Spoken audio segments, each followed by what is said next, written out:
I am calm, waiting for the kingdom come. In His name, my first name, my first name, in His name, my first name, my Father, peace I see.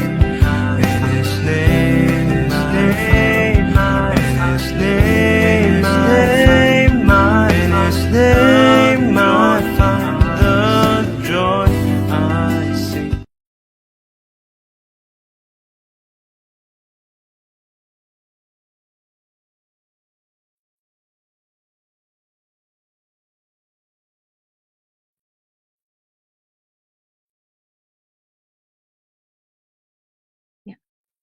Shalom,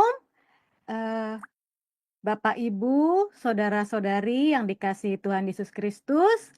Selamat malam untuk Bapak Ibu saudara-saudari yang ada di Indonesia. Selamat pagi untuk wilayah Amerika dan Kanada, dan selamat siang untuk wilayah Eropa dan Timur Tengah. Kita bersyukur atas berkat dan kemurahan dari Tuhan. Kita boleh kembali pada ibadah online Sema Adonai pada hari Minggu tanggal 20 April 2025, baik itu dari live streaming, Zoom, TikTok, maupun nanti siaran tunda YouTube. Dan minggu ini adalah bertepatan dengan Paskah, hari bangkitan Tuhan Yesus Kristus, di mana Paskah juga mengingatkan kita akan kasih Allah yang begitu besar kepada kita semua. Baiklah, kita akan mendengarkan saat ini pujian pembuka yang akan dibawakan oleh Pak Frans dengan judul pujian Sekian Lama. Dipersilahkan.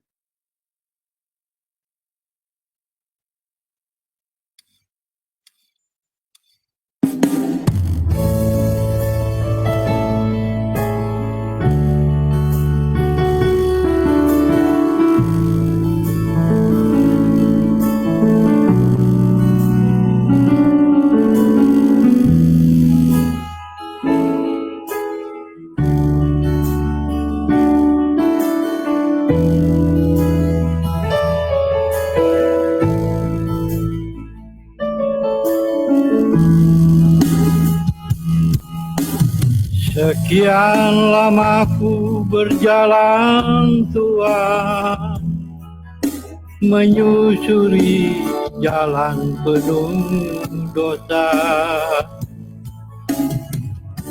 hingga ku lupakan Engkau Tuhan, yang begitu besar mengasihiku.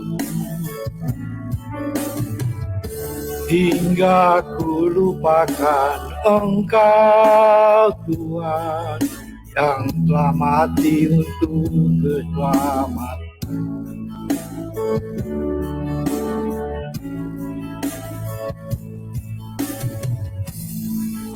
Ku tain lagi oh Tuhan, kaki ini berpijak di atas dosa. Ku mau melayani-Mu Tuhan, dengan talenta yang ku miliki. Ku mau melayani-Mu Tuhan, menjadi saksi bagi kebenaran.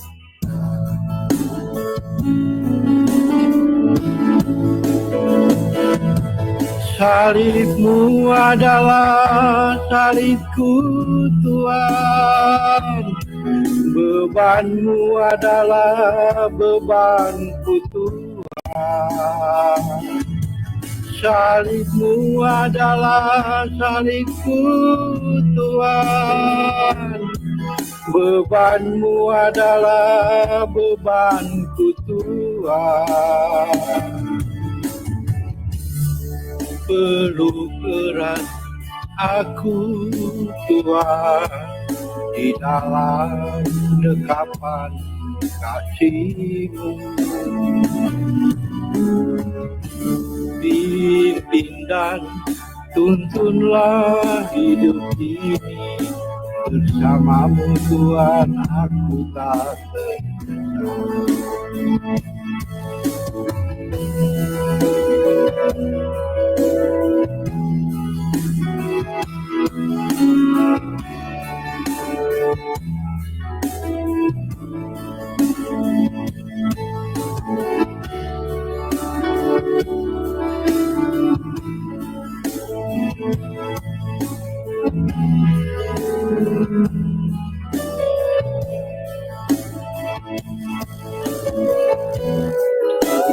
Ku tak ingin lagi oh Tuhan, kaki ini berpijak di atas dosa.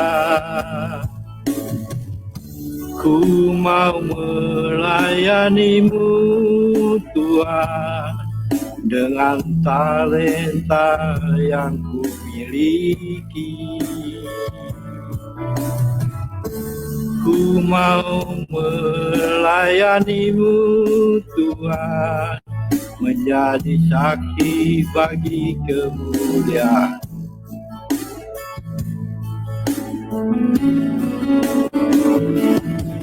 Salibmu adalah salibku Tuhan, bebanmu adalah bebanku Tuhan. Salibmu adalah salibku Tuhan, bebanmu adalah bebanku Tuhan.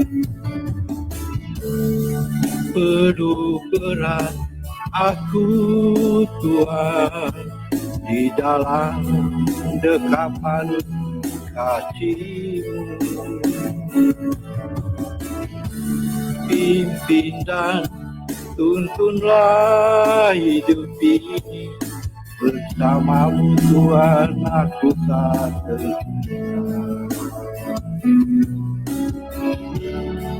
Pimpin dan tuntunlah hidup ini, bersamamu Tuhan aku tak tersesat.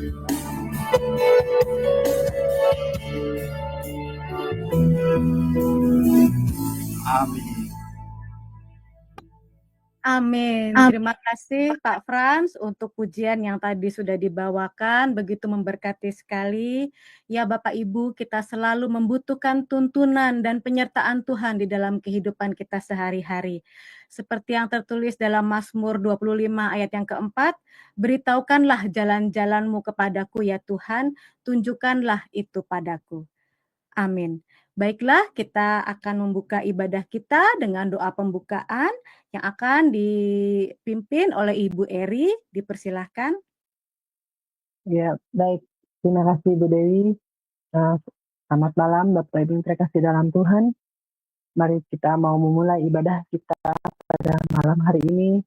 Mari kita satukan hati kita. Kita mau berdoa bersama. Bapak yang terkasih, Bapak yang kami panggil di dalam nama Tuhan Yesus Kristus. Segala puji dan syukur Tuhan, kembali pada malam hari ini ya Bapak, kami yang berada di Indonesia, dan siang hari ataupun pagi hari Tuhan yang berada di negara bagian lain. Tuhan, kami bersatu hati pada malam hari ini, kami rindu ya Bapa untuk selalu duduk di kaki-Mu ya Bapa, mendengar akan kebenaran-Mu ya Bapa dalam hidup kami, yang dapat menuntun kami ya Bapa ke dalam jalan-jalan-Mu ya Tuhan. Tuhan Yesus, pada malam hari ini ya Tuhan, biar kami serahkan seluruh waktu kami di dalam tangan kasih-Mu ya Tuhan. Pimpinlah Tuhan akan ibadah online ini ya Bapa. Biarlah Tuhan Engkau yang menguduskan kami ya Bapa. Apapun yang kami pakai Tuhan saat ini, perlengkapan ibadah kami Tuhan, baik melalui laptop, handphone, tablet, atau apapun yang kami pakai Tuhan, biar Engkau yang menyertai kami ya Bapa. Juga Tuhan akan jaringan internet, Tuhan wifi, semua Tuhan yang kami pergunakan. Biarlah Tuhan Engkau juga yang menyertai kami, sehingga Tuhan semua dapat berjalan dengan baik sesuai dengan kehendak-Mu. Terlebih juga Tuhan, Engkau menyertai akan hamba-Mu yang sudah Engkau persiapkan bagi kami ya Bapa, untuk menyampaikan kabar kebenaran ya Bapa kepada kami semua, sehingga Tuhan kami yang mendengar ya Bapa melalui tema Adonai, Tuhan Yesus, Engkau yang membuka hati kami ya Bapa, membuka pikiran kami Tuhan akan pesan yang Engkau berikan kepada kami melalui hamba-Mu ya Bapa. Tuhan, begitu juga yang ada di siaran channel YouTube ya Bapa Cahaya Firman. Biarlah Tuhan, Engkau juga yang memberkati kami semua, sehingga kami boleh sama-sama diberkati ya Bapa akan kebenaran firman-Mu. Tuhan Yesus, begitu juga Engkau yang memberkati akan Ibu Dewi yang akan memandu acara ini Tuhan dari awal, pertengahan sampai pada akhirnya. Biarlah ya Bapa, Engkau juga yang menyertai Ibu Dewi. Tuhan Yesus, kami percaya saat ini ya Bapa, kami yang rindu dan ada di dalam persekutuan ini ya Bapa, kiranya tangan Tuhan yang selalu menuntun kami untuk kami ya Bapa hidup takut akan Engkau ya Bapa, hidup ya Bapa mengenal Engkau dengan benar ya Bapa dalam hidup kami, sebab Engkau yang sudah memberikan keselamatan bagi kami ya Bapa. Biar Tuhan melalui peringatan kebangkitan ya Bapa, biarlah Tuhan Engkau juga yang membuka hati kami, membuka mata kami ya Bapa, bahwa Engkau adalah Mesias, Juru Selamat dalam hidup kami. Terima kasih Tuhan Yesus, kami memulai ibadah kami ini hanya di dalam nama Tuhan Yesus Kristus, Allah kami yang hidup. Haleluya. Amin. Amin. Terima kasih Ibu Eri yang sudah memimpin doa pembukaan. Baiklah, kita akan mendengarkan kembali pujian yang akan dibawakan oleh Ibu Pendeta Dr. Madalena Caroline dengan judul pujian Sungguh Indah. Dipersilahkan Ibu.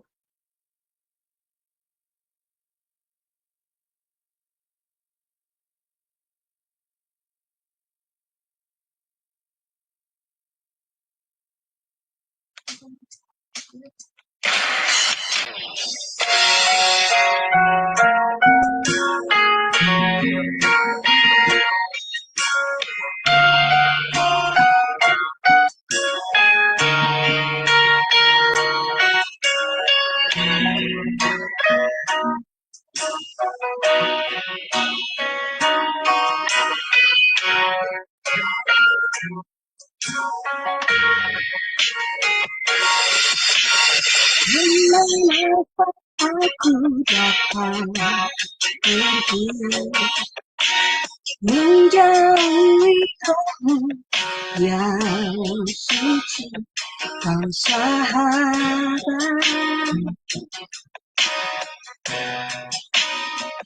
dan kau dekat.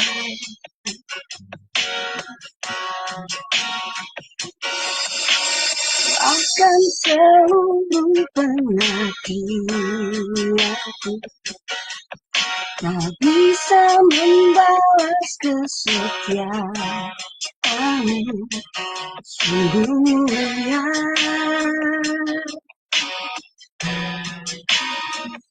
dan berharga, sungguh besar pengorbananmu bagiku, terlalu dalam untuk dimengerti, sungguh besar, sungguh indah yang kau pikirkan tentangku,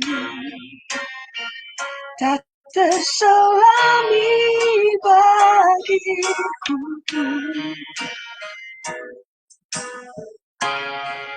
sungguh indah.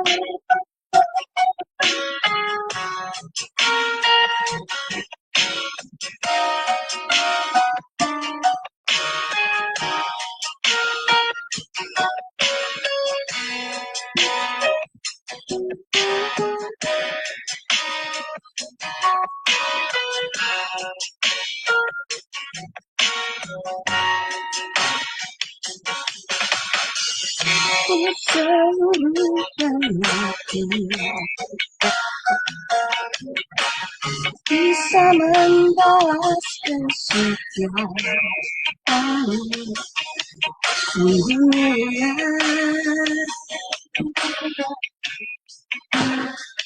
dan berharga, sungguh besar pengorbananmu bagiku, terlalu dalam untuk dimengerti. Sungguh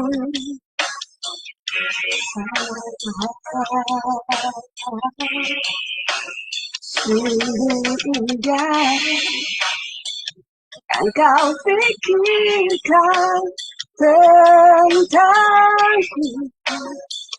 tak terselami bagiku.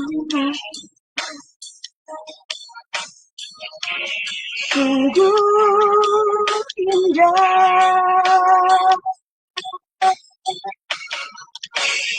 sungguh besar pengorbananmu bagiku, terlalu dalam untuk dimengerti. Sungguh besar, sungguh indah yang kau pikirkan tentangku, tak terselami bagiku. Sungguh indah, sungguh indah.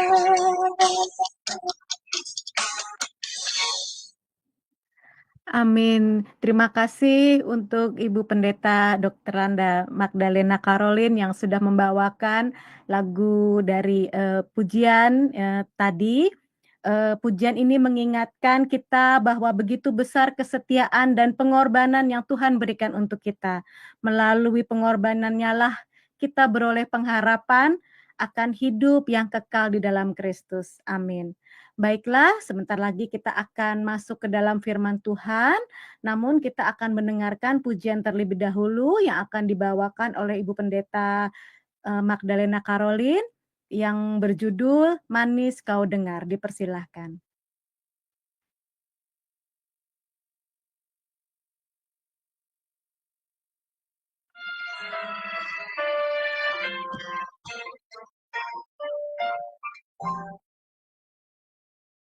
Ya Tuhanku, aku hendak bernyanyi bagimu selama ku hidup. Ya Allahku, aku hendak bermazmur bagimu selagi ku ada. Inilah yang ku renungkan setiap waktu, nyanyian pujian dan pengagungan kepadamu.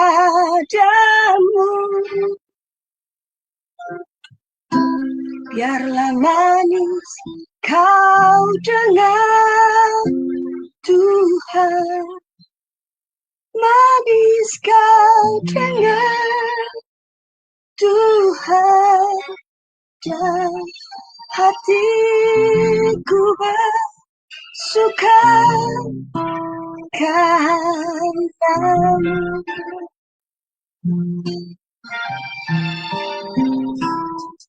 Ya Tuhanku, aku hendak bernyanyi bagimu selama ku hidup. Ya Allahku, aku hendak bermazmur bagi selagi ku ada. Inilah yang ku renungkan setiap waktu, nyanyian pujian dan pengagungan kepadamu.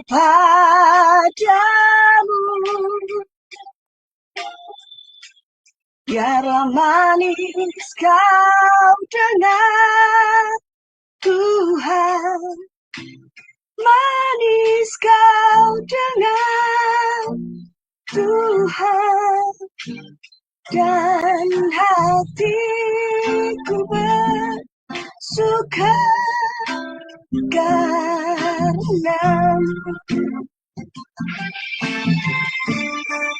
Inilah yang ku renungkan setiap waktu, nyanyian pujian dan pengagungan kepadamu.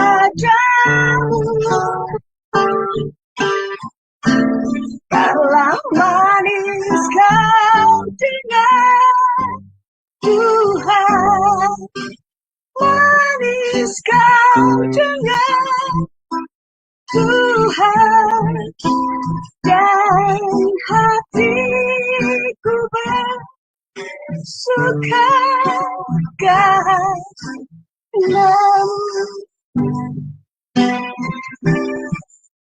Manis kau dengar Tuhan, manis kau dengar Tuhan, dan hatiku bersuka karenamu. Dan hatiku bersuka.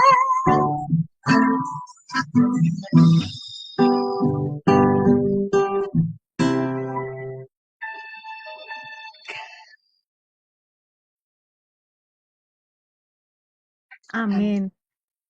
Terima kasih Ibu Pendeta Dr. Anda Magdalena Caroline yang sudah membawakan pujian.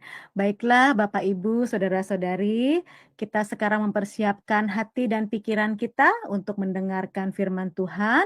Tema kita minggu ini adalah Jalan ke Kalvari dan yang akan disampaikan oleh Ibu Pendeta PDM Dr. Magdalena Caroline. Waktu dan tempat dipersilahkan Ibu.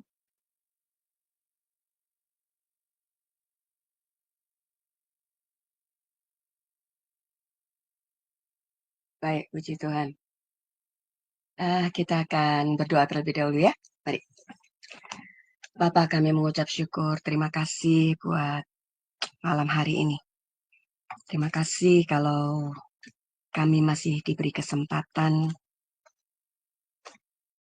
untuk menikmati hadirat Tuhan, untuk menikmati Tuhan pada malam hari ini. Terima kasih Bapa, biar saat ini kami menyediakan hati kami, pikiran kami, telinga kami, untuk kami dengar akan firman. Mari Roh Kudus, Engkau yang ambil alih acara ini dari awal, pertengahan, hingga pada akhirnya. Berbicaralah bagi setiap kami, supaya sungguh-sungguh setiap benih firman yang ditaburkan, yang disampaikan, itu bisa berakar kuat dalam kehidupan masing-masing kami. Bertumbuh dan menghasilkan buah. Dan buah itu bisa dinikmati oleh banyak orang. Terima kasih Bapa, di dalam nama Yesus. Haleluya. Amin. Baik, shalom Bapak Ibu.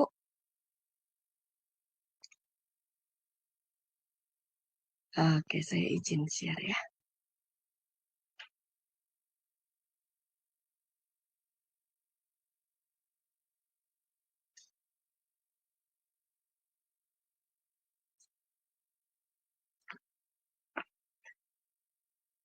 Oke.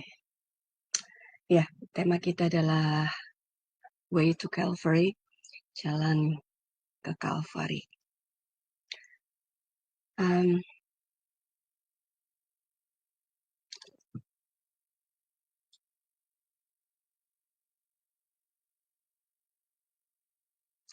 kita tahu bahwa tidak mudah ya kalau kita melihat perjalanan Tuhan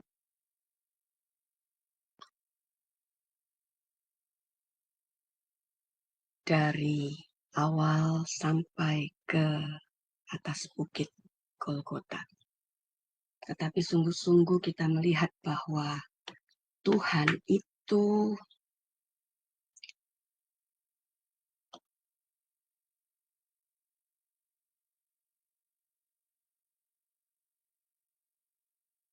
Dia sangat mencintai setiap saudara dan saya.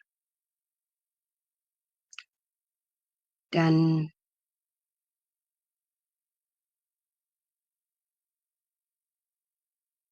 kita akan lihat setiap perjalanan yang Tuhan mulai. Dan mari kita bersama-sama. Saya harap suara saya terdengar jelas ya, Bapak Ibu.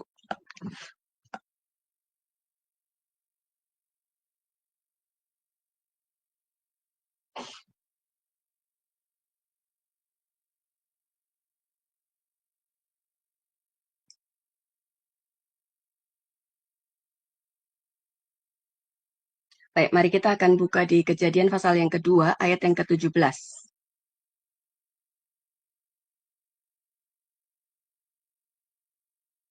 Ibu Dewi ya, tadi ya. Iya, Ibu. Iya. Saya baca, Bu. Iya, baik. Iya, silakan. Ya, Kejadian 2 ayat yang ke-17. Tetapi pohon pengetahuan tentang yang baik dan yang jahat itu, janganlah kau makan buahnya, sebab pada hari engkau memakannya, pastilah engkau mati. Amin. Ya.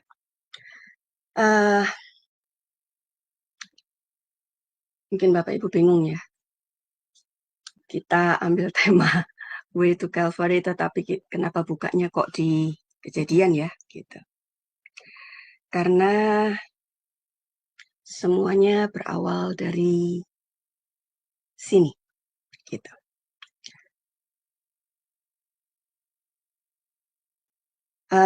Semua yang kita rayakan, semua yang kita dapatkan, semua yang kita nikmati pada hari ini, sampai mulai dari kemarin Jumat Agung sampai di kebangkitan ini,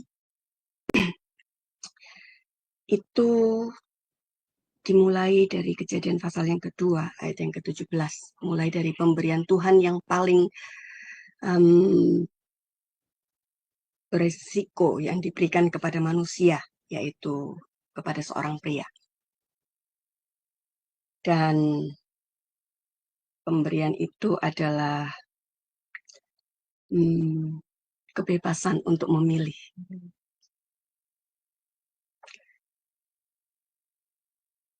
Tuhan itu tidak pernah menciptakan robot.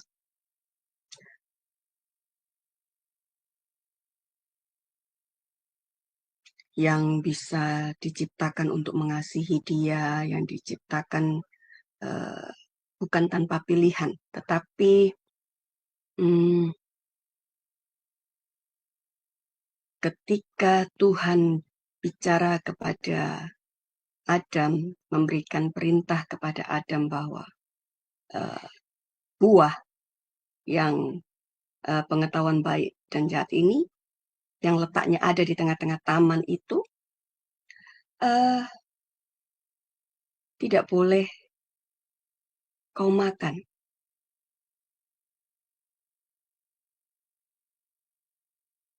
Nah, masalahnya karena manusia dari awal diciptakan dengan pemberian yang sangat berisiko, yaitu kebebasan memilih,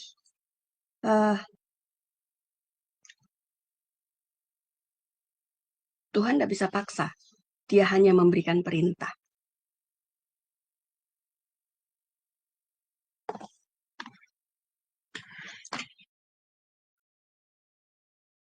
Jadi ketika manusia itu diminta untuk mengasihi Allah, dan ketika manusia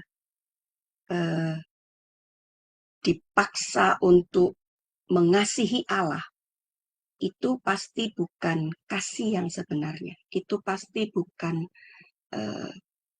cinta yang sebenarnya.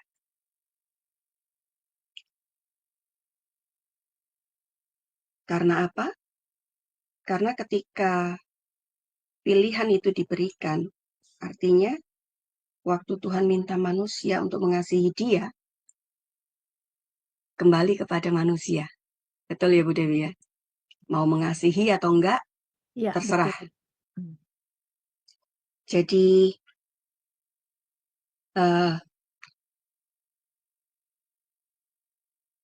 Tuhan ingin adalah setiap kita itu satu, mau mengasihi Dia, taat kepada Dia, dengan kasih yang sungguh-sungguh, bukan yang cuma sekedar atau ala kadar. Karena ketika kita memilih untuk mengasihi Tuhan, ketika kita memilih untuk hidup taat kepada Tuhan, itu adalah kasih yang sebenarnya. Karena kasih adalah keputusan, bukan perasaan. Maaf kalau misalnya tidak sesuai dengan Bapak Ibu ya. Kenapa kok kasih dibilang keputusan, bukan perasaan? Kira-kira kalau menurut Bu Dewi kasih itu apa? Perasaankah atau keputusan? Iya, Ibu. Kira-kira apa Bu Dewi? Keputusan. Menurut saya juga keputusan. Karena kalau kasih perasaan itu biasanya nanti bisa berubah perasaan manusia. Ya. Hmm. Jadi ketika Tuhan bilang bahwa kalau kamu memilih mengasihi aku, hidup taat kepadaku, itulah kasih yang sebenarnya. Karena kasih adalah keputusan, bukan perasaan. Nah, perkataan ini, ketika Tuhan bilang kepada si Adam bahwa jangan kamu makan, karena ketika kamu memakannya, pastilah engkau, dikatakan tadi apa? Bu Dewi tadi baca, pastilah engkau Mati. mati. Ya. Nah, kata surely you will die, pastilah engkau mati, itu memiliki arti yang sangat dalam. Jadi kalau kita mau flashback ke belakang, kita melihat bahwa begini, kematian itu dari awal sudah ada. Tetapi kematian tidak memiliki kuasa untuk membunuh. Sekali lagi, pada awalnya kematian itu sudah ada. Tetapi kematian tidak memiliki atau tidak punya kuasa untuk membunuh manusia.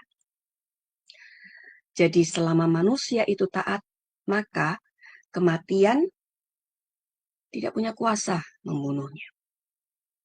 Karena kuasa kematian itu adalah dosa. Selama manusia tidak berdosa, patuh akan perintah Tuhan, maka manusia tidak akan memberikan kuasa itu kepada kematian untuk membunuhnya. Itulah sebabnya kenapa Tuhan berkata begini, jangan berbuat dosa atau jangan berdosa.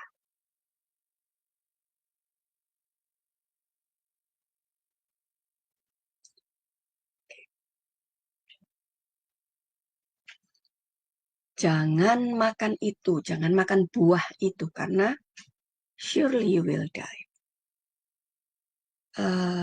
Jadi kalau kita lihat, bukan Tuhan yang membunuh manusia, tetapi Tuhan mau memastikan supaya apa? Jangan sampai manusia makan buah itu. Makanya dikasih pesan kepada si Adam. Perintahnya diberikan kepada si Adam.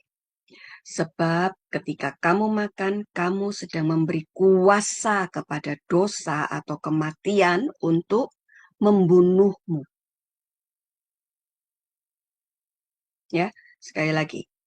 Kematian sudah ada, tetapi kematian tidak punya kuasa untuk membunuh manusia. Dan pada akhirnya kita tahu bahwa manusia makan buah itu. Dan ketika manusia makan, Tuhan nggak bisa serta-merta begitu dia lihat manusia makan. Itu dia bilang, aduh, kenapa kamu makan? Gitu. Nggak bisa. Lalu Tuhan bilang, tenang. Nanti aku riset. Kamu tidur, nanti ketika bangun, kita ulangi lagi. Gitu ya. Ternyata nggak seperti itu. Kenapa? Karena begini, jadi ketika manusia makan tidak ada yang namanya riset, tidak ada yang namanya dispensasi, tidak ada yang namanya coba kita nanti ulang lagi ya, di rewind gitu ya nanti ya, supaya nggak jadi makan buah pengetahuan baik dan jahat gitu. Ternyata enggak. Karena apa? Coba minta tolong dibacakan. Mazmur 138 ayat yang kedua. Ya, bentar Ibu. Mazmur 38 ya Bu ya? Ya. Ayat kedua. Oke, baik. Mazmur 38 ayat yang kedua. Tuhan, janganlah menghukum aku dengan geram-Mu, dan janganlah menghajar aku dalam kepanasan murka-Mu. Amin. Iya. 138. Salah ya. 138. 138. Oke. Bentar, Bu. Maaf. Saya pikir kenapa lain nih? Kenapa lain? Oh, oke. 138 sebentar. 138 ayat yang kedua. Ya, sorry aku baru baca. Mazmur 138 ayat yang kedua. Aku hendak sujud ke arah bait-Mu yang kudus dan memuji nama-Mu. Oleh karena kasih-Mu dan oleh karena setia-Mu, sebab Kau buat nama-Mu dan janji-Mu melebihi segala sesuatu. Amin. Ya. Kenapa Tuhan tidak bisa meriset, Tuhan tidak bisa merewind, Tuhan tidak bisa memberi dispensasi ketika Adam dan Hawa memakan buah itu? Karena firman-Nya itu dikatakan melebihi namanya. Jadi ketika Tuhan sudah berfirman, maka itu jadi. Nah, itu yang harus kita mengerti. Ya. Jadi apakah Tuhan tidak menyesali? Ya, menyesal, tetapi sudah terjadi. Sehingga ribuan tahun setelah itu, surga memberikan putranya. Di mana dia mempersiapkan diri selama 30 tahun. Dengan luar biasa dia mempersiapkan dirinya. Nah, setelah 30 tahun dia mulai mengajar firman kebenaran. Dia mulai mengajar prinsip-prinsip kerajaan surga. Maaf. Sehingga ketika tiba bagi dia, ketika tiba bagi dia untuk naik ke kayu salib, beberapa hari sebelum itu dikatakan dia masuk ke kota Yerusalem. Yerusalem itu memiliki arti namanya. Kira-kira ada yang tahukah arti nama kota Yerusalem? Bu Heni mungkin, Bu Aling, ada yang tahu nggak? Yerusalem itu punya arti apa?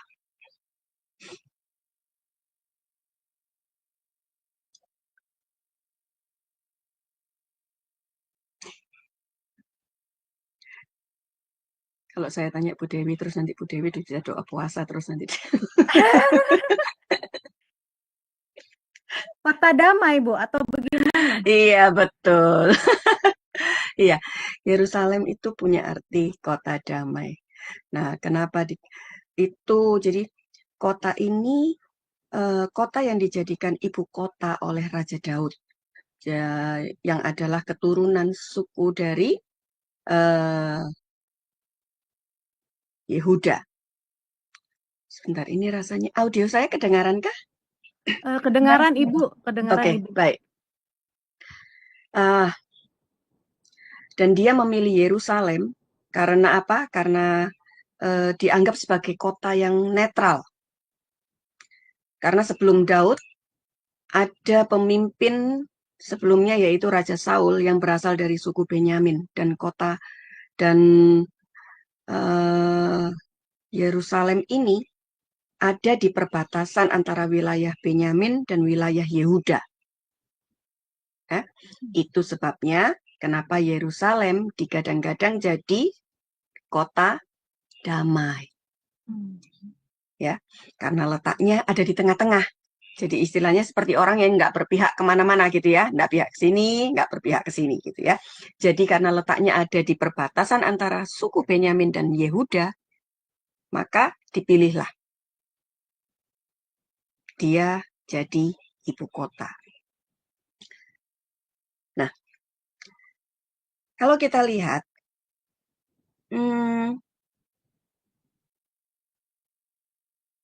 di Yohanes pasal yang ke-12, ayat yang ke-13, ketika Yesus memasuki kota Yerusalem, ketika dia memasuki kota Yerusalem, orang-orang di situ, warga Yerusalem itu mengambil sudah menyiapkan daun palem ya mereka ya. Jadi ketika Yesus naik masuk ke kota Yerusalem dengan menaiki keledai itu, mereka berteriak, mereka bersorak sambil meletakkan daun palem, Hosana, diberkatilah dia yang datang dalam nama Tuhan, Raja orang Israel. Nah, kalau kita lihat di sini, kata Hosana itu memiliki arti bebaskan kami atau save us dari jajahan atau opresi Romawi. Karena waktu itu memang lagi ada di dalam penjajahan Romawi mereka ya. Nah, padahal kalau kita lihat dan kita mengerti, Yesus datang bukan semata-mata menjawab keinginan manusia, tetapi dia datang untuk menjawab kebutuhan manusia. Jadi warga Yerusalem pada waktu mereka berteriak Hosana, yang artinya bebaskan kami, save us itu tadi ya, selamatkan kami gitu. Mereka tidak sadar bahwa sebetulnya mereka itu membutuhkan pembebasan dari penjajahan dosa, ya, yang ada di dalam hidup mereka. Tapi yang mereka teriakkan adalah, ayo selamatkan kota kami, gitu ya. Kebalik. Jadi mereka salah. Opsinya salah. Seharusnya mereka minta diselamatkan dulu dirinya dari penjajahan dosa. Setelah mereka bebas, mereka baru bisa bergerak untuk menyelamatkan kota mereka. Nah, seringkali kita memang suka keliru ya. Kita suka lebih memilih keinginan daripada kebutuhan.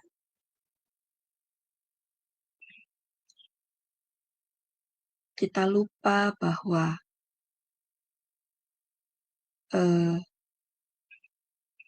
untuk mendapatkan breakthrough, untuk mendapatkan kedamaian bagi hidup mereka, karena sudah dikuasai dosa itu tadi, itu sangat sulit gitu. Dan itu bisa mereka dapatkan ketika mereka minta kepada Yesus untuk membebaskan mereka dari penjajahan dosa itu tadi.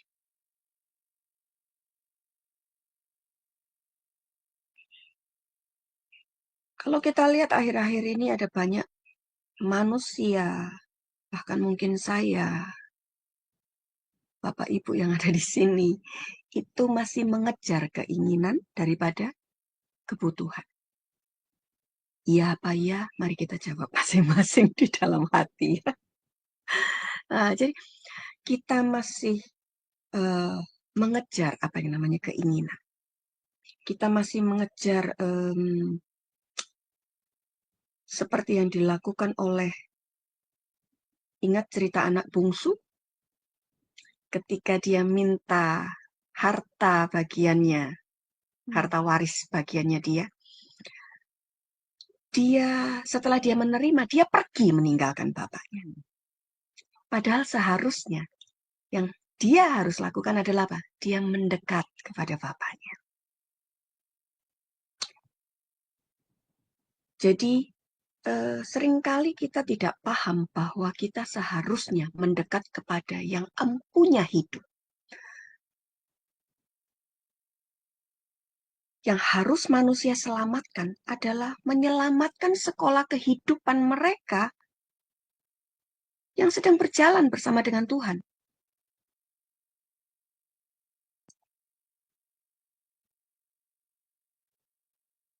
Sekolah kehidupan seperti apa? Sekolah kehidupan yang diubahkan setiap hari melalui pembaharuan budi, semakin mengerti apa yang baik, yang berkenan, dan yang sempurna, seperti yang Roma 12 pasal pertama sampai Roma pasal yang ke-12 ayat 1 sampai 2 itu berkata, selain mempersembahkan tubuh, tapi berubah oleh pembaharuan budimu. Supaya apa? Supaya kita bisa membedakan mana yang baik, mana yang berkenan, dan yang sempurna. Dan ini yang terjadi ketika Yesus memasuki kota Yerusalem dan dia melihat, sekalipun dia melihat pada banyak orang-orang taruh gitu ya, daun-daun palem gitu. Coba salah satu bacakan di Lukas pasal yang ke-19 ayat yang ke-41. Ada satu kata di situ. Lukas berapa Ibu? 19. Oke, sorry, aku cari. Pasal Lukas pasal 19 ayat 41. Ayat 41. Oke. Lukas 19 ayat yang ke-41. Dan ketika Yesus telah dekat dan melihat kota itu, ia menangisinya. Ya. Yesus menangisinya. Menangisi di sini bahasa Yunaninya adalah kleo, yang berarti sobbing atau menangis terisak-isak. Sebelum ayat ini, Yesus dikatakan dia juga menangis karena Lazarus yang mati. Dia sedih, keluarga dari pihak Lazarus juga sedih. Tetapi Yesus tidak sampai menangis terisak-isak. Karena dia tahu bahwa setelah ini Lazarus akan dibangkitkan. Tetapi ketika masuk dan melihat kota Yerusalem, yang Yesus lakukan adalah apa? Yesus menangisinya. Menangisi terisak-isak itu seperti apa ya? Kayak gimana ya? Gitu ya. Itu terus sesenggukan gitu ya. Nah, itu yang Yesus lakukan. Jadi dia menangis sampai istilahnya terisak-isak. Karena dia melihat apa? Manusia atau warga yang ada di situ. Mereka semua lebih mengejar keinginan daripada kebutuhan mereka. Manusia lebih mengejar Hosana dari penjajahan Romawi. Apa tadi kata Hosana? Save us. Bebaskan kami dari penjajahan Romawi. Jadi apa yang terjadi di luar sini itu lebih penting daripada apa yang terjadi di dalam. Sedangkan Tuhan itu mau ini di dalam ini dulu. Itu yang membuat ketika dia melihat warga Yerusalem seperti itu yang membuat dia menangisinya. Dia sampai sobbing gitu ya. Dan ketika dia sampai di atas kayu salib, kita memulai perjalanan ya, gitu. Ketika dia masuk dan sampai di atas kayu salib, ini yang terjadi. Di Lukas pasal yang ke-23 ayat yang ke-39. Apa yang dikatakan oleh penjahat pertama? Ada yang tahu? Bu Heni?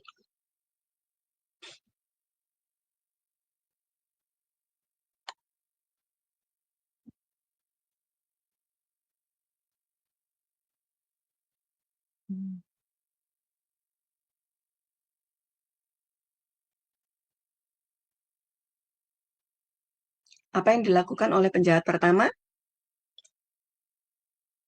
Lukas 23 ayat 39. Bisa tolong dibacakan. 39 ya Bu. Lukas 23 ayat yang ke-39. 39.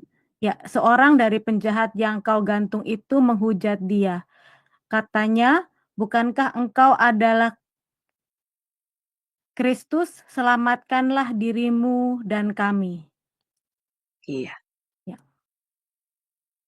Penjahat yang pertama itu lebih mementingkan keinginan daripada kebutuhan. Atau dia lebih mementingkan dirinya sendiri. Tetapi yang dikatakan oleh penjahat kedua. Coba. Ayat 42. Lalu ia berkata, Lukas 23 ayat ke-42, lalu ia berkata, Yesus, ingatlah akan aku apabila engkau datang sebagai raja. Nah, amin. Penjahat yang kedua di sini, dia sangat paham bahwa Yesus datang untuk menjawab kebutuhan, bukan keinginan. Karenanya dia bilang, Yesus ingatlah akan aku apabila engkau datang sebagai raja. Jadi penjahat ini tidak, kalau kita lihat, kenapa kok dia bisa disalib? Dia tidak pernah punya kesempatan selama hidupnya, selama masa dia hidup. Dia tidak pernah punya kesempatan untuk dia datang beribadah. Dia tidak pernah punya kesempatan untuk menerima Yesus dan percaya kepada dia.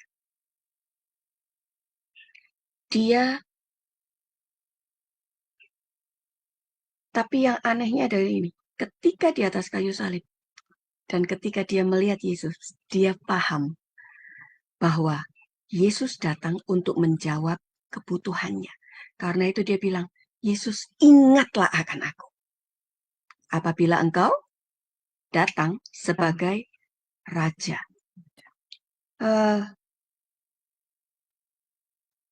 Dia bilang, aku tahu bahwa kalau nanti engkau datang sebagai raja.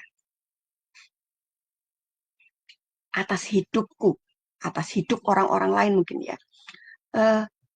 Jadi bagi penjahat yang kedua ini, dia bilang, nggak apa-apa, nggak masalah kalau saat ini aku dihukum. Yang pasti adalah gini, aku akan diselamatkan. terserah bagaimana keadaannya, terserah bagaimana kondisinya, yang pasti aku yakin bahwa aku akan diselamatkan. Karena itu keluarlah ayat yang ke-43. Yesus berkata apa?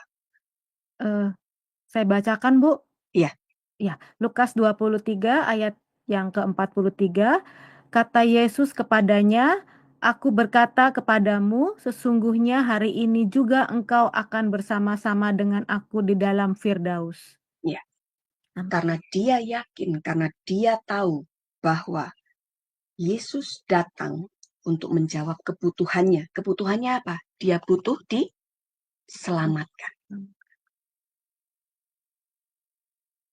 Yesus langsung menjawab bahwa sesungguhnya hari ini juga engkau akan ada bersama-sama dengan aku di dalam Firdaus. Nah, mari saat ini setiap kita, mari kita kejar kebutuhan lebih dahulu daripada keinginan. Kita mengejar lebih dahulu kerajaan Allah dan kebenarannya. Walaupun kita masih ada di dalam dunia ini. Tapi ketika kita terus mengatakan bahwa datanglah kerajaanmu, jadilah kehendakmu di bumi seperti di surga. Kita akan merasakan surga itu ada di bumi. Karena yang kita kejar adalah kebutuhan. Yang kita kejar adalah Tuhan. Jadi ketika kita mengejar Tuhan, maka ini, saat kita mengejar Tuhan, itu seperti begini. Kita lagi bilang, Tuhan, tolong saya, supaya saya bisa mengelola keluarga saya dengan baik.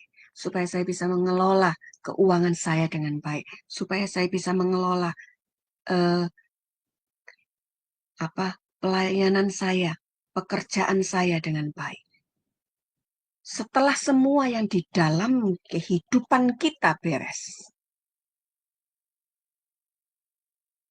maka semuanya atau yang lainnya akan ditambahkan, kata Tuhan.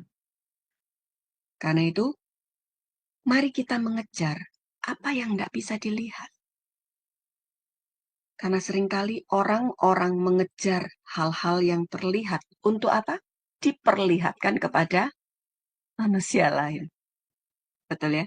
Ketika kita mengejar ketenaran, ketika kita mengejar kedudukan, ketika kita mengejar sesuatu yang bisa menaikkan prestis kita, itu supaya apa?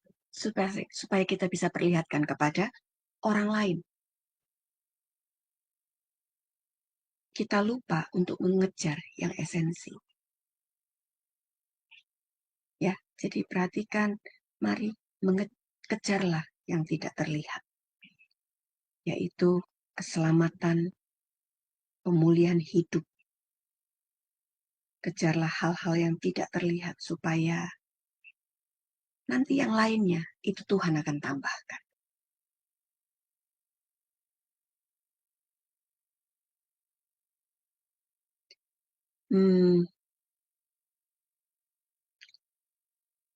Saya cuma mau mengingatkan ketika Yesus tadi memasuki kota Yerusalem, dikatakan dia menangisinya. Saya mau mengajak kita semua untuk mari kita tidak membuat dia menangisi kita. Jangan sampai kita membuat dia terisak-isak karena kita.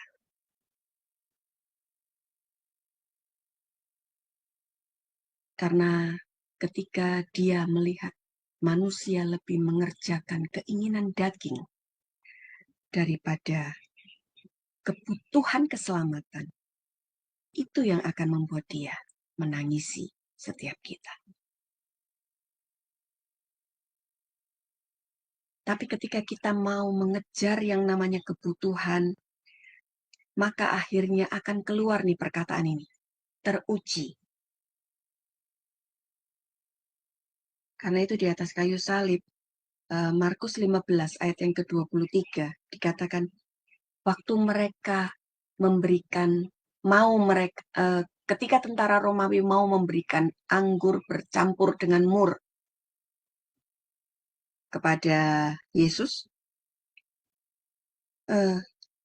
Yesus menolak. Ada yang tahu kenapa? Karena anggur dengan mur itu seperti morfin ya Bu, untuk mengurangi sakit. Ya, betul sekali. Jadi anggur dan mur itu dikatakan dia akan jadi penangkal sakit gitu ya. Sehingga apa? Pada waktu kalau kita melihat penyaliban itu adalah sesuatu yang sangat menyakitkan, betul ya. Karena itu pada detik-detik terakhir biasanya tentara Romawi itu akan memberikan anggur bercampur mur supaya orang yang disalib itu merasa nyaman. Nyaman sejenak ya, bukan nyaman yang lama gitu enggak, tetapi nyaman sejenak sehingga ketika mereka yang dibilang sebelum mati itu mereka dipukul dulu, itu mereka akan bisa menanggungnya gitu dikatakan ya. Merasa nyaman itu dalam bahasa Inggrisnya barbel ya, bisa ditanggung karena yaitu tadi, karena akhirnya itu bisa menjadi penangkal sakit itu tadi.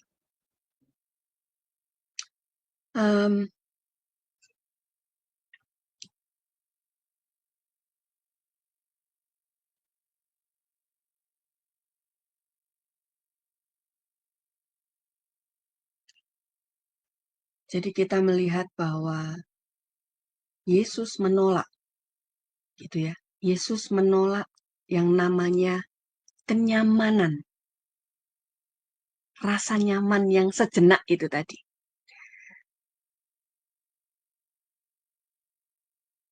Dikatakan penyalipan itu adalah kematian yang perlahan-lahan. Mereka akan merasakan sakit yang luar biasa. Karena apa? Ketika mereka menggerakkan sendi demi sendi, sedikit pun itu akan membuat kita bisa mendengar teriakan dan tangisan karena kesakitan yang amat sangat.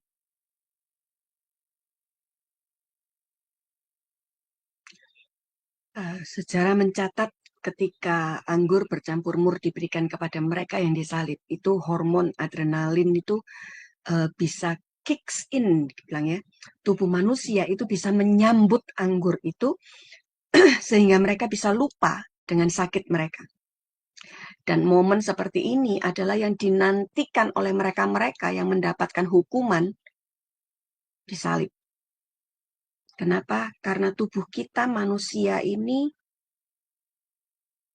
kita sadar atau tidak, tubuh kita itu didesain untuk memiliki keinginan tidak sakit. Contoh, kira-kira Bu Dewi, ketika Bu Dewi masak, waktu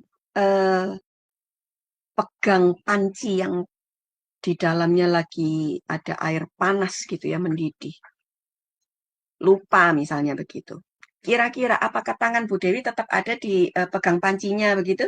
Terus, aduh panas gitu sambil ngomong gitu? Atau gimana? Atau angkat terus, out gitu? Dilepas. Pasti teriak, betul ya? Dilepas dan teriak. Nggak ada orang yang ketika memegang panci yang panas, wajan yang panas, atau mereka yang terciprat oleh minyak goreng yang panas, itu terus, aduh panas ini tadi, sama ketawa gitu ya. Kan nggak mungkin seperti itu. Tapi mereka refleks akan berteriak, mungkin refleks juga akan melepaskan pegangan tangan mereka dari panci ataupun penggorengan itu tadi. Nah, tetapi dikatakan Yesus menolak itu. Kenapa? Karena anak Allah harus dihancurkan sampai titik darah yang penghabisan. kalau kita lihat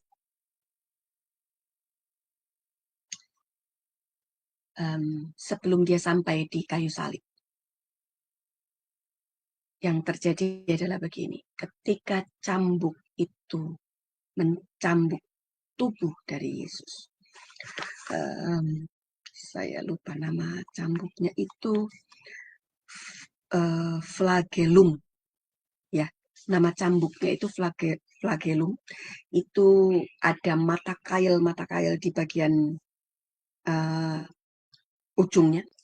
Jadi ketika cambuk itu dipukulkan kepada tubuh Yesus dan dia istilahnya ditarik lagi atau dicabut lagi, apa yang terjadi ketika ada mata kail di depannya? Maka daging-daging tubuh itu akan ikut tercabut. Dan bayangkan itu cambuk yang dipukulkan kepada tubuh Yesus itu tidak cuma satu kali, Bapak Ibu.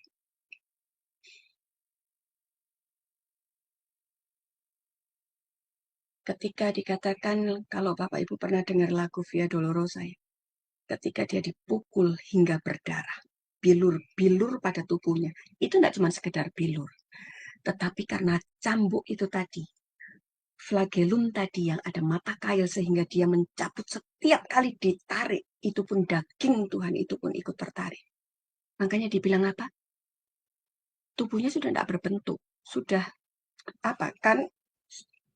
Karena penuh dengan itu tadi,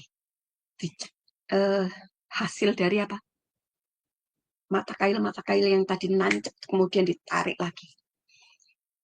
Jadi Bapak Ibu sudah bisa bayangkan ya, ditambah itu dia sudah mengalami satu pendarahan.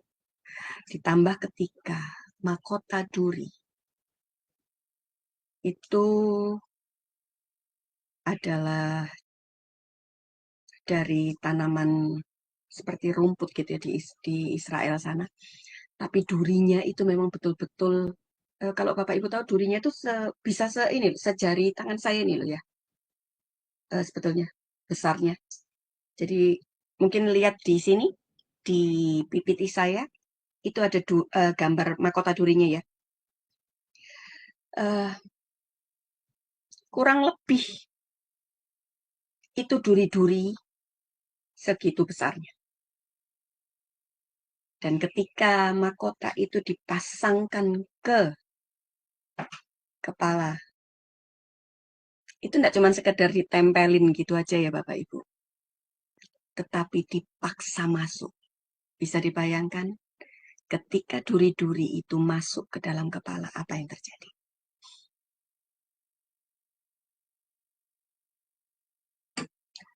Itu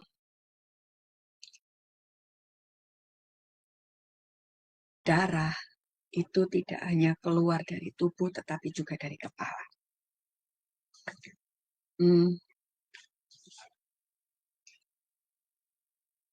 Bilur di sini hanya memiliki arti apa ya? Bahasa aslinya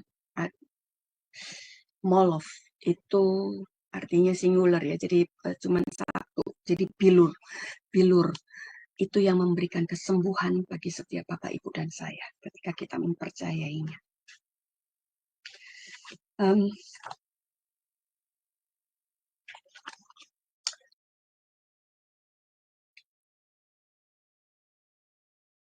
Ketika Yesus mengangkat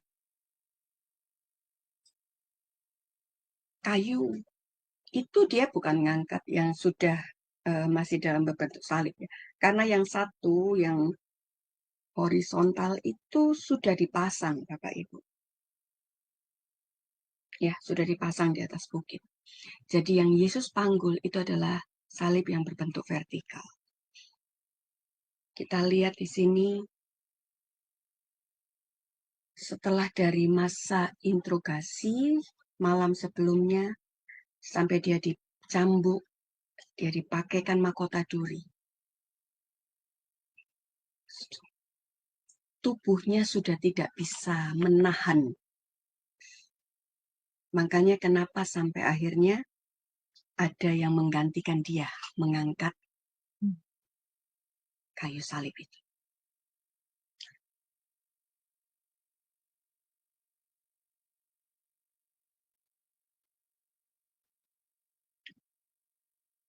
Dan Matius 26 ayat yang ke-39, ketika Yesus memasuki Taman Getsemani, situ dia bilang, ini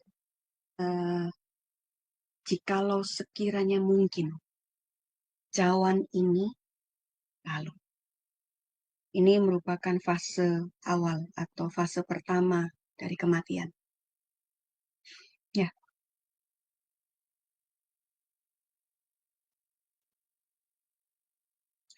Kenapa? Karena sebentar lagi dikatakan dia akan dipisahkan dari hadirat Tuhan atau dari hadirat Bapanya. Karena penebusan itu A akan diganti A, B akan diganti B. Itu sebabnya di atas kayu salib dia berteriak luar biasa. Eli, Eli, lama sabachthani. Allahku, mengapa engkau meninggalkan aku?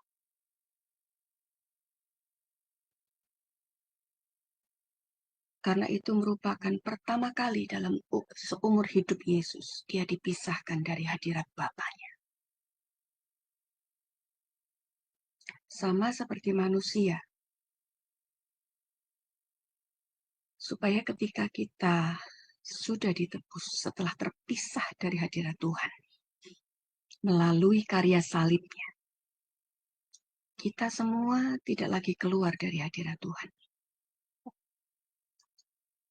Karena hadirat Tuhan itu ada bersama dengan kita, bahkan ada di dalam kita.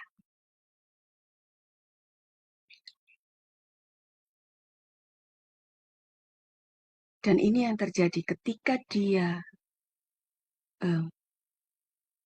memisahkan diri dari hadirat Bapanya. Yang terjadi adalah apa? Apa yang terjadi ya sama Yesus ketika dia ada di Taman Getsemani? Apa yang dia alami? Dia menangis ya, Bu. Sampai air matanya berubah menjadi seperti darah. Oke. Keringatnya. Dia mengalami yang namanya apa nih? Hematohidrosis. Peluh bercampur darah. Dr. Frederick Sugibe itu mengatakan begini, itu adalah tingkat stres paling akut yang dialami oleh seseorang di mana pembuluh darah pecah. Jadi saking stresnya, pembuluh darahnya sampai pecah. Kenapa? Karena ini, sebentar lagi dia akan terpisah dari Bapaknya. Dan itu adalah sebuah beban tekanan yang paling berat yang dialami oleh Yesus. Tetapi ini yang terjadi. Tidak ada jalan kembali gitu ya. There is no other way. Sacrifice still must go on. Pengorbanan itu harus terus dilakukan. Karena kalau enggak, kita enggak ada nih sekarang. Ya. Kita enggak akan mengalami atau menerima yang namanya pengharapan keselamatan.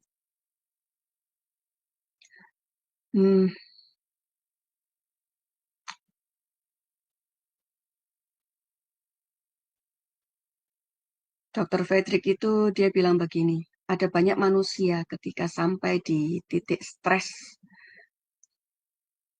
yang sekalipun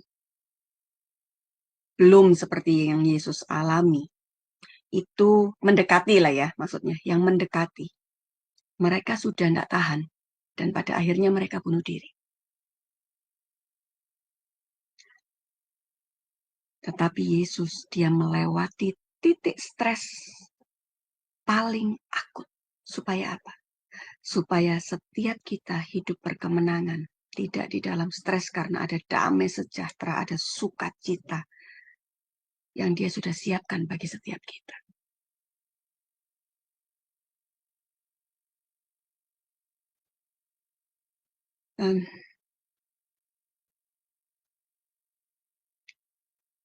Dan waktu akhirnya dia menutup mata. Dan itu adalah fase kematian yang kedua. Coba kita baca di 1 Korintus 15 ayat yang ke-56.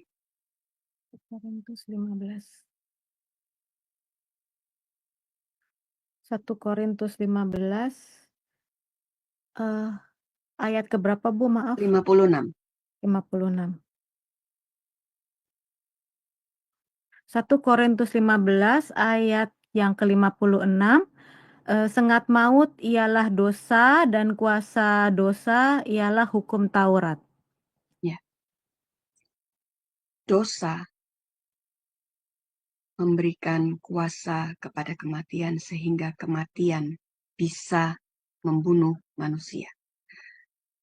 Dan kita tahu bahwa Yesus adalah satu-satunya bayi yang lahir dari Roh Kudus. Yang artinya dia adalah satu-satunya bayi yang lahir tanpa dosa.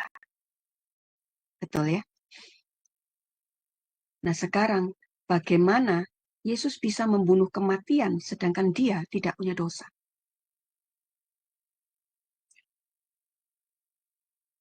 Jadi yang dia lakukan adalah ini. Dia ambil semua dosa manusia. Termasuk saya dan saudara. Yang saat itu belum ada. Gitu ya. Dia ambil semua. Dia timpahkan semua itu kepada dirinya. Sehingga karena dosa semua umat manusia termasuk kita. Itu yang membuat dia terpisah dari hadirat Bapaknya. Itu sebabnya Yesus tidak dibunuh oleh tentara Romawi atau bangsa Romawi. Bukan juga dibunuh oleh bangsa Yahudi. Yohanes pasal yang ke-10 ayat yang ke-17. Dikatakan begini, Bapa mengasihi aku, oleh karena aku memberikan nyawaku untuk menerimanya kembali. Tidak seorang pun mengambilnya dari padaku, melainkan aku memberikannya menurut kehendakku sendiri. Jadi yang terjadi begini, ketika Yesus mengambil semua dosa manusia, ditimpahkan kepada dirinya, dia bilang kepada dosa,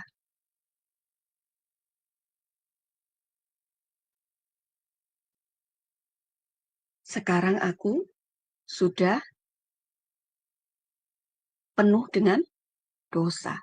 Jadi dia memberikan kuasa kepada kematian untuk membunuh manusia. Tapi kalau kita lihat di sini, dikatakan apa? Tidak seorang pun mengambilnya daripadaku, melainkan aku memberikannya menurut kehendakku sendiri. Aku berkuasa memberikannya dan berkuasa mengambilnya kembali. Inilah tugas yang kuterima dari Bapakku. Jadi yang terjadi adalah begini. Dia membiarkan manusia melakukan eksekusinya.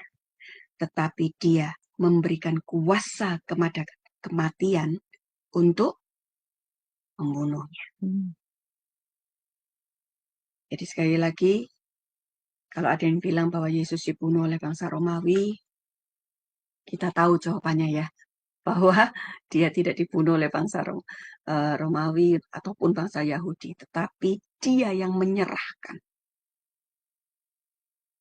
Ya, jadi dia membiarkan manusia melakukan eksekusi, tapi dia memberikan kuasa kepada kematian untuk membunuhnya. Dan ketika tiba hari yang ketiga, di mana dia bangkit, dan kuasa maut atau kuasa kematian tidak berkuasa lagi atas dia.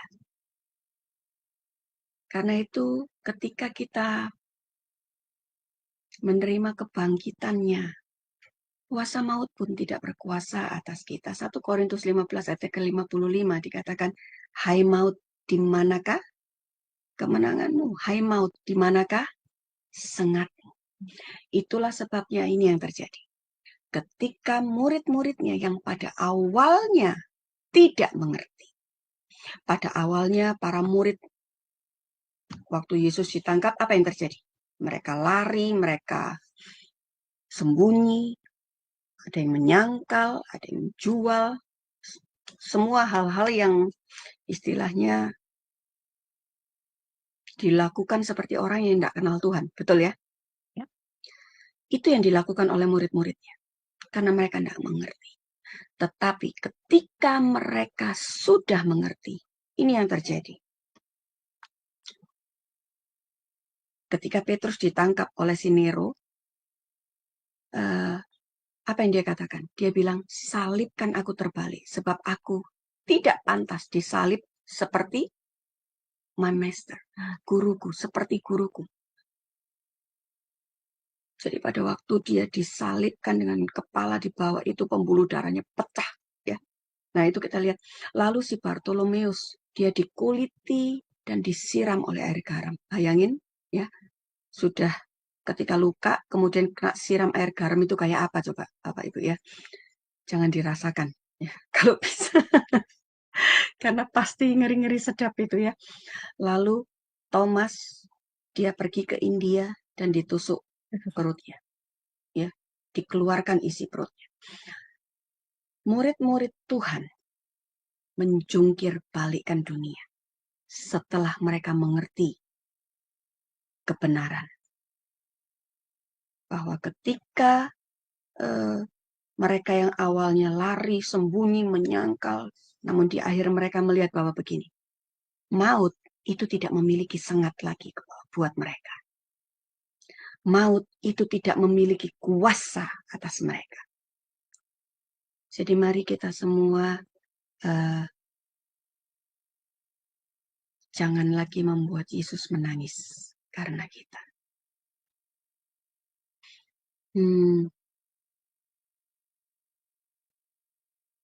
Saya akan akhiri dengan membacakan beberapa tulisan. Bapak Ibu silahkan dalam sikap doa.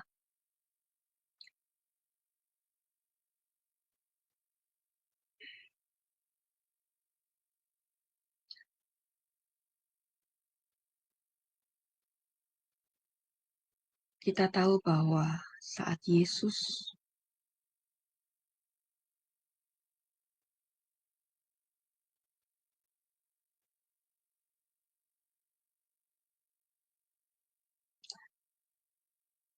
melakukan perjamuan terakhir.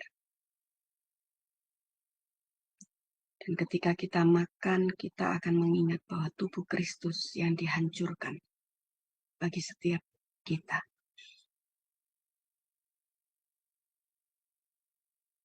Untuk memberikan kesembuhan.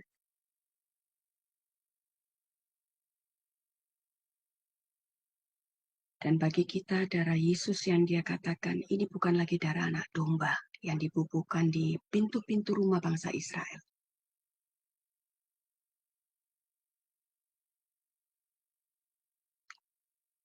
Tetapi ini adalah darahnya yang merupakan lambang daripada perjanjian baru.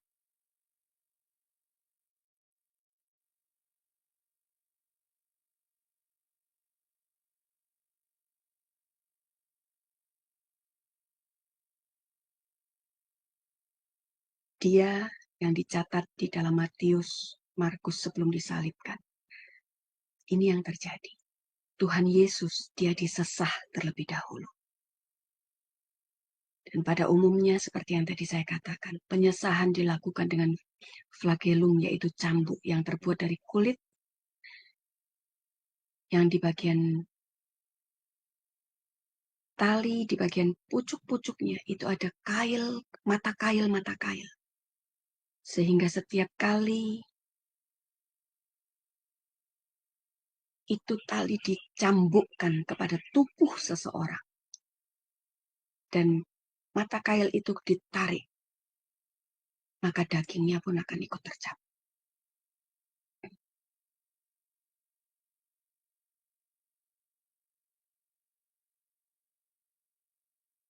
Dan itu sudah sangat membuat tubuh Yesus lemah. Bukan saja dia menerima cambukan, tapi juga pemukulan dengan sebuah tongkat.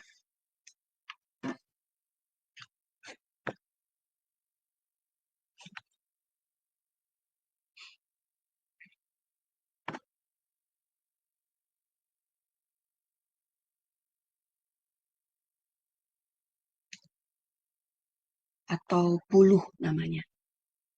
Kitab Markus itu menyebutkan dengan jelas bahwa mereka memukul kepalanya dengan sebuah bulu, dan di dalam Alkitab dalam bahasa Inggris dikatakan mereka bilang again and again, lagi. Setelah itu para serdadu juga membuatkan mahkota duri yang kemudian dipaksa masuk di atas kepala Tuhan Yesus. Mahkota itu dianyam dari sejenis akar berduri yang tumbuh di tanah Palestina. Dan itu menyebabkan pendarahan.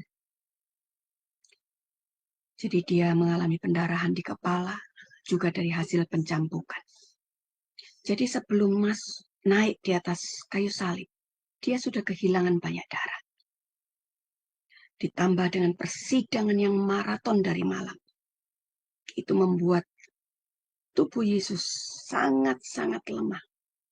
Itu sebabnya dikatakan apa? Dia tidak sanggup lagi, tidak kuat lagi menyandang kayu salib itu. Sehingga digantikan oleh Simon orang Kirene.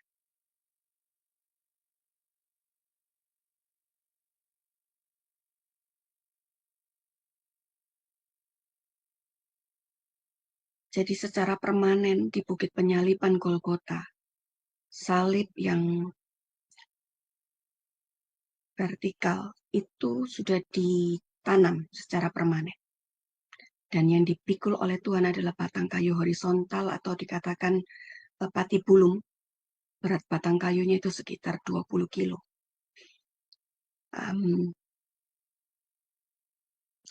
Sebelum disalib, para terhukum ini mereka ditelanjangi terlebih dahulu. Dan itulah yang terjadi kepada Tuhan Yesus.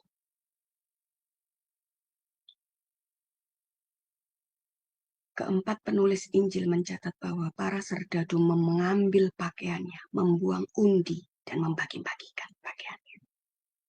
Dan setelah itu, kedua tangan Tuhan direntangkan, disalib pada pergelangan tangan. Bukan telapak tangan, agar lebih kuat menyangga berat tubuhnya.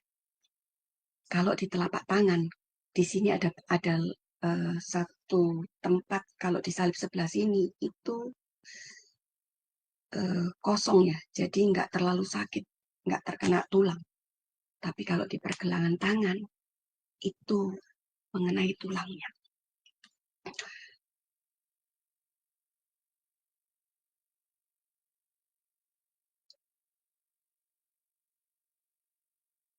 Jadi ketika tubuh Tuhan direbahkan, disatukan dengan batang salib yang vertikal,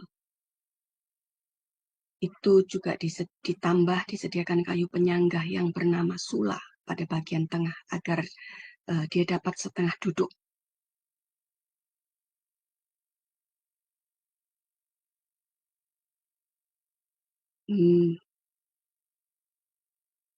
Ini yang terjadi ya ketika kedua tumit kaki disejajarkan, lalu dipaku dengan sebilah paku besi.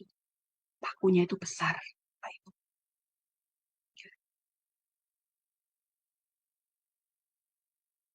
Jadi ketika kaki yang tidak terlentang lurus, tapi harus bengkok, itu akan membuat kaki bisa kram, bisa kejang. Dan itu yang dialami di atas kayu salib. Perlahan-lahan oksigen itu mereka akan kesulitan menarik nafas.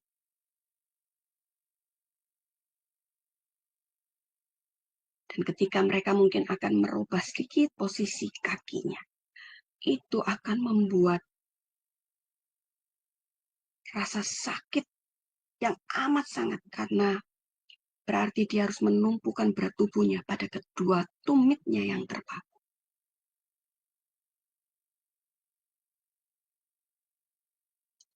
Proses pemakuan kaki sampai kepada menggantungkan tubuh, lalu kaki tangan yang dipaku. Setiap tarikan nafas itu akan membuat terhukum merasa sakit luar biasa di urat syaraf tangan dan kaki. Selain itu, dia akan merasakan rasa sakit di saat bernafas. Dia harus menggesekkan punggungnya yang terluka akibat cambukan pada kayu yang kasar. Wayne Grudem menjelaskan bahwa ada kalanya terhukum akan hidup berhari-hari meski dalam kondisi setengah mati dengan rasa tercekik akibat kekurangan oksigen. Itu sebabnya serdadu Romawi biasanya mematahkan kedua kaki terhukum guna mempercepat kematiannya. Tetapi dalam kasus Tuhan Yesus, kedua kakinya tidak dipatahkan karena kematiannya relatif cepat.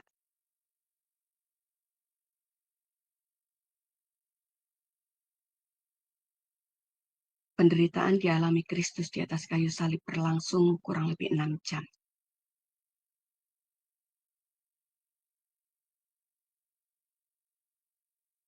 Di kayu salib itu merupakan hukuman mati pada masa kekaisaran Romawi, dan itu diperuntukkan bagi para budak. Untuk para kriminal kelas berat, bukan warga Romawi.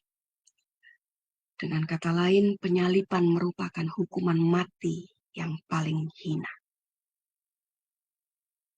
Sehingga hanya diterapkan bagi mereka yang dianggap paling hina. Tuhan pencipta alam semesta yang turun dari tahta kemuliaannya.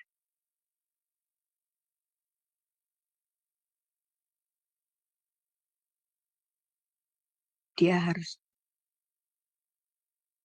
dihianati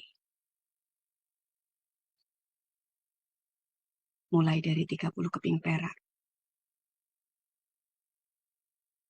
Dia dihianati. Dia harus memikul salib 3 kilometer. Dan ada 3 paku ditancapkan di tubuhnya. Ada 3 liter darah dicurahkan. Dan 3 hari dia ada dalam kematian.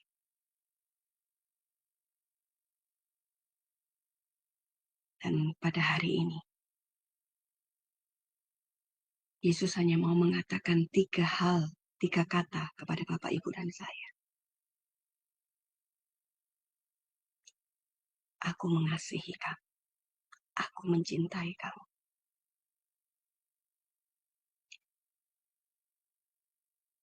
Karya dan kasihnya, juga cintanya, terlalu amat sangat besar.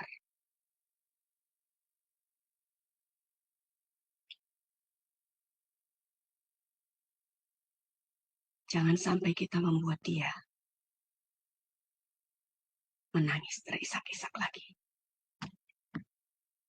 karena dosa-dosa kita. Amin.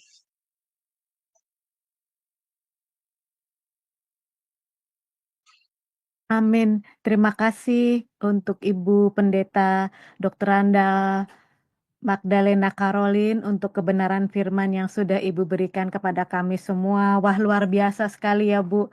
Begitu besar pengorbanan Tuhan Yesus untuk kita semua. Dan di sini saya juga belajar, mungkin kita semua juga belajar bahwa kita harus lebih mementingkan kebutuhan dalam diri kita daripada keinginan-keinginan yang eh, eh, kita maui gitu ya Bu. Karena seperti dalam Matius 6 ayat 33, tetapi carilah dahulu kerajaan Allah dan kebenarannya, maka semua akan ditambahkan kepadamu. Baiklah Ibu, terima kasih banyak untuk kebenaran firman pada hari ini.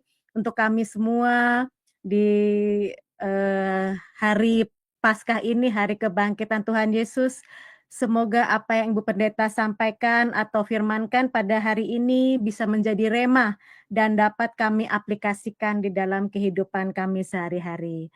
Baiklah, sekarang kita akan masuk ke dalam persembahan yang akan disampaikan oleh Ibu Aling. Dipersilahkan.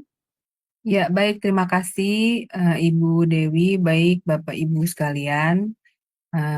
Bagi Bapak Ibu yang ingin mensupport pelayanan dari Sema Adonai, Bapak Ibu dapat memberikan persembahan Bapak Ibu melalui Bank BCA dengan nomor rekening 7890232871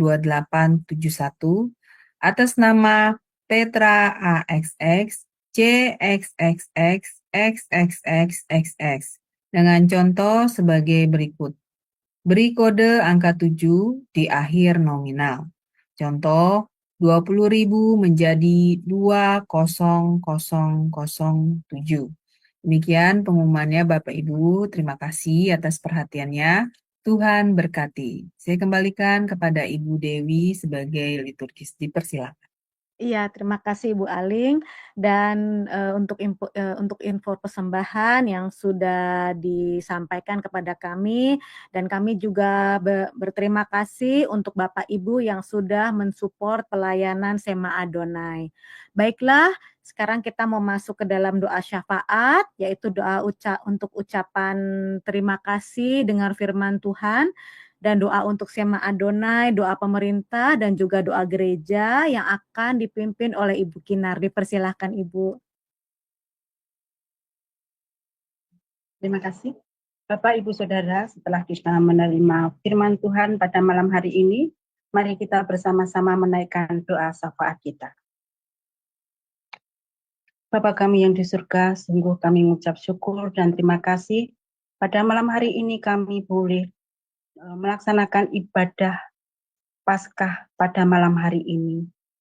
Terima kasih kami boleh menerima firman-Mu yang telah disampaikan oleh Ibu PDM Dr. Anda Magdalena Carolina Dacosta, SPD MSCA CCM Div, di mana kami boleh belajar meneladani akan kesengsaraan-Mu, dan itu kembali melihat pada diri kami untuk melihat jalan ke Kalvari. Tuhan, ampuni kami karena kami sering mengejar kebutuhan lebih dahulu daripada keinginan untuk mengejar kerajaan Allah. Seringkali kami tergoda untuk mengedepankan keinginan diri, supaya terlihat diri kami, bukan Engkau yang terlihat. Ampuni keakuan kami ini, ya Allah. Melalui perjalanan sengsara-Mu, kami boleh belajar untuk rendah hati. Engkau telah memberikan teladan yang nyata dalam kehidupan. Beri kami hikmat dan kekuatan, agar kami tidak lagi membuat-Mu menangis.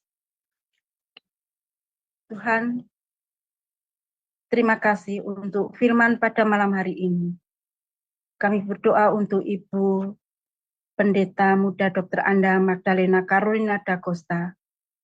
Kiranya Engkau memberkati Ibu Magdalena, memberkati pekerjaannya, memberkati keluarganya, memberkati pelayanannya. Kiranya Engkau memakai Ibu Magdalena Carolina lebih lagi dan lebih lagi supaya banyak orang yang mendengar kebenaran firman-Mu melalui beliau. Kiranya Engkau senantiasa memberikan hikmat dan kebijaksanaan kepada Ibu Magdalena Carolina. Engkau memakai beliau hingga semakin banyak orang yang mendengar, menerima kebenaran firman-Mu.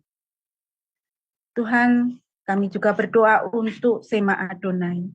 Kami bersyukur Engkau telah memberikan Sema Adonai kepada kami, sehingga di dalam Sema Adonai ini kami boleh bersama-sama dengan keluarga Sema Adonai, bersama-sama melayani Engkau, bersama-sama belajar firman-Mu, belajar merenungkan dan mengenal kebenaran firman-Mu. Kami berterima kasih untuk Bapak Ibu yang berkenan berkarya di Sema Adonai ini. Kiranya Engkau memberikan anugerah, memberikan rezeki, kesehatan kepada Bapak Ibu yang terlibat di Sema Adonai ini. Juga dosen-dosen yang memberikan pelayanan di dalam pendidikan yang ada di Sema Adonai ini. Sehingga semakin banyak orang yang Engkau pakai untuk menjadi pemberita kebenaran Injil-Mu dimanapun berada. Engkau berkati Amerika maupun yang ada di negara kami ini. Kiranya kami walaupun berbeda tempat, berjauhan tempat, tetapi kami bersatu hati untuk senantiasa melayani-Mu, senantiasa bersama-sama mengejar, mencari kebenaran-Mu, hingga kami boleh menjadi seperti Engkau. Kami boleh senantiasa melekat kehidupan kami melekat kepadamu. Bapa kami yang di surga, kami pada malam hari ini juga berdoa untuk pemerintah bangsa negara kami. Kiranya Tuhan memberikan hikmat dan kebijaksanaan bagi para pemimpin bangsa kami, baik di tingkat pusat maupun di tingkat daerah. Engkau memberikan hikmat kebijaksanaan kepada para wakil rakyat, baik yang ada di DPRD tingkat pusat, maupun yang ada di DPRD tingkat 1, maupun di DPRD tingkat 2. Kiranya Engkau memberikan kami pemimpin-pemimpin kami ini, pemimpin-pemimpin yang rendah hati dan penuh cinta, penuh kerelaan hati, penuh dengan pengorbanan, seperti yang Engkau teladankan kepada kami, memberikan cinta kasih yang besar dan kerelaan untuk berkorban. Kiranya pemimpin-pemimpin kami ini juga mempunyai hati seperti Engkau ketika ada di tengah-tengah kami. Sehingga ketika pemimpin kami mempunyai hati seperti Engkau, mereka tidak akan mentolerir korupsi maupun ketidakadilan di bangsa dan negara kami ini.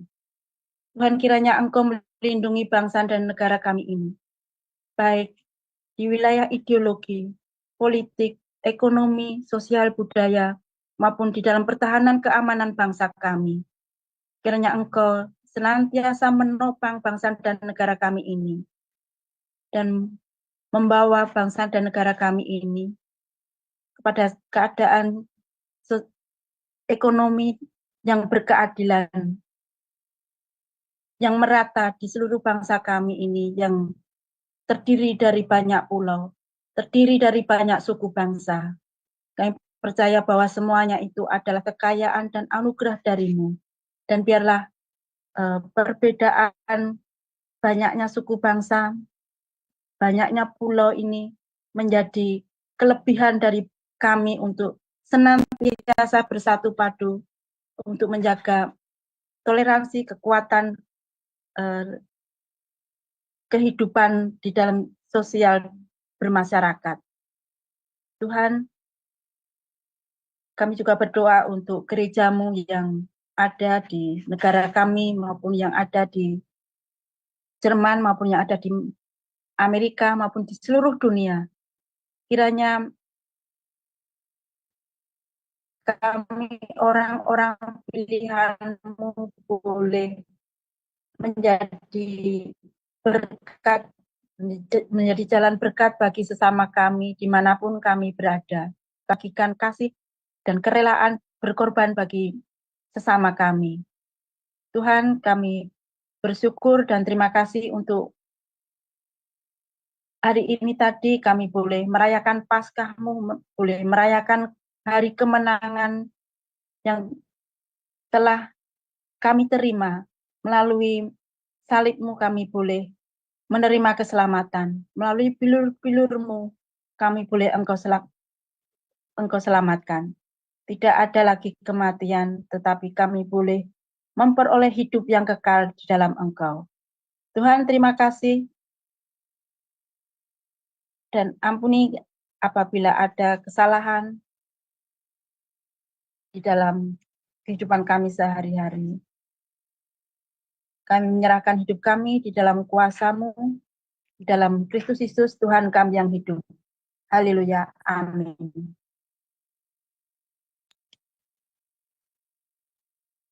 Amin. Terima kasih Ibu Kinar yang sudah memimpin doa syafaat. Baiklah, sebelum kita menutup ibadah kita, mari kita akan mendengarkan pujian yang akan dibawakan oleh Pak Frans dengan judul pujian Agungkanlah. Dipersilahkan Pak Frans.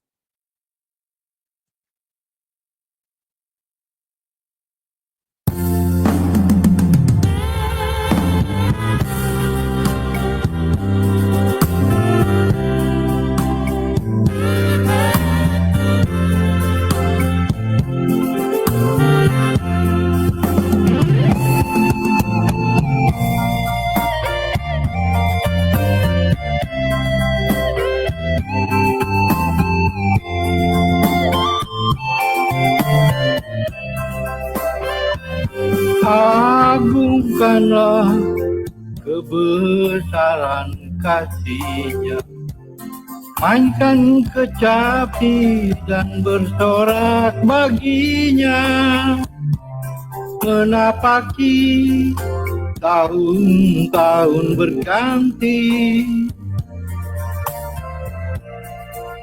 Tangannya menaungi, kasih-Nya menyertai setiap langkah ini.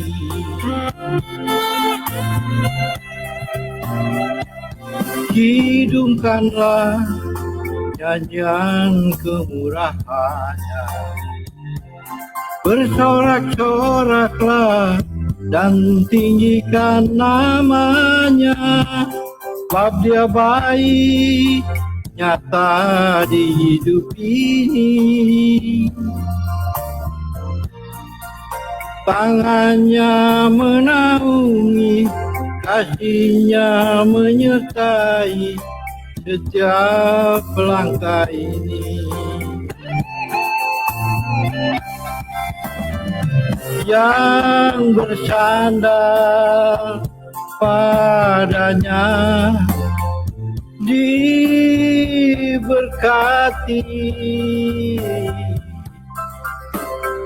yang berharap padanya mendapati,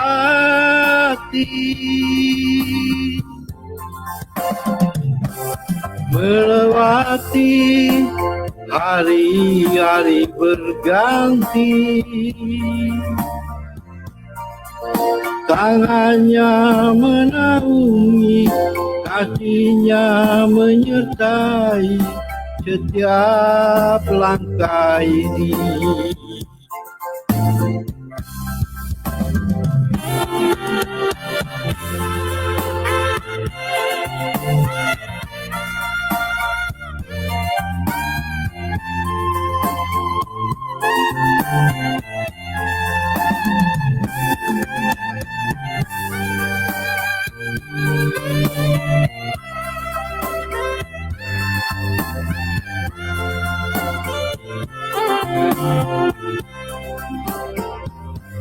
Hidungkanlah nyanyian kemurahan, bersorak-soraklah dan tinggikan namanya, sebab dia baik nyata di hidup ini. Tangannya menaungi, kasihnya menyertai setiap langkah ini. Yang bersandar padanya diberkati, yang berharap padanya mendapati.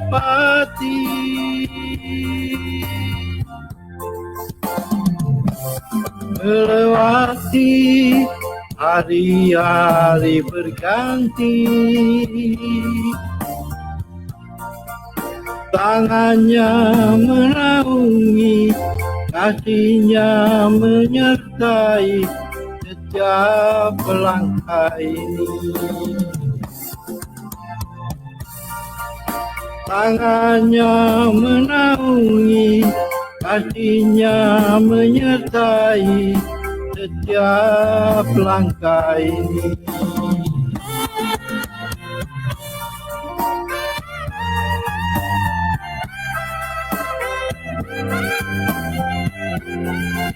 Haleluya. Amin. Amin. Terima kasih untuk Pak Frans yang sudah menyanyikan pujian penutup untuk minggu ini. Baiklah, kita sekarang akan masuk ke dalam doa berkat Tuhan yang akan dibawakan atau dipimpin oleh Ibu Pendeta Caroline Magdalena. Waktu dan tempat dipersilahkan, Ibu. Baik, mari kita berdoa. Terima kasih Tuhan, kami mengucap syukur untuk hadirat-Mu, untuk pengorbanan-Mu, untuk kasih-Mu, untuk cinta-Mu. Dan kami mengucap syukur karena Engkau sudah mati bagi setiap kami untuk menggantikan kami, orang-orang yang berdosa ini. Karena itu ajari setiap kami untuk tidak lagi mementingkan kepentingan daging kami, tetapi lebih mengutamakan kebutuhan, keselamatan, sekolah kehidupan bersama dengan Tuhan, yang semakin hari akan semakin terus mendewasakan setiap kami, membentuk karakter kami, sampai jadi seperti yang Tuhan mau. Terima kasih Engkau memberkati setiap orang-orang yang sudah ambil bagian di dalam pelayanan ini, Tuhan. Apapun yang mereka kerjakan, Tuhan yang memberkati. Mari kita mengangkat tangan kita, terimalah berkat kasih karunia yang melampaui segala akal. Maka diberkatilah pelayananmu, diberkatilah keluargamu, diberkatilah kesehatanmu, diberkatilah buah kandunganmu, diberkatilah anak cucu. Apa saja yang dikerjakan oleh kedua tanganmu, Tuhan akan membuatnya berhasil. Dari sekarang sampai selama-lamanya. Di dalam nama Tuhan Yesus Kristus. Haleluya. Amin. Amin. Baik, sekarang ibadah sudah selesai. Kami mengucapkan terima kasih untuk Ibu Pendeta Caroline Magdalena yang sudah memberikan doa berkat dan juga membawakan firman Tuhan pada minggu ini. Terima kasih juga untuk semua tim Sema Adonai yang sudah melayani, dan terima kasih kepada para jemaat yang sudah mengikuti ibadah online Sema Adonai, baik itu secara live streaming, TikTok, Zoom maupun siaran tunda YouTube. Sampai bertemu lagi minggu depan. Tuhan memberkati. Shalom.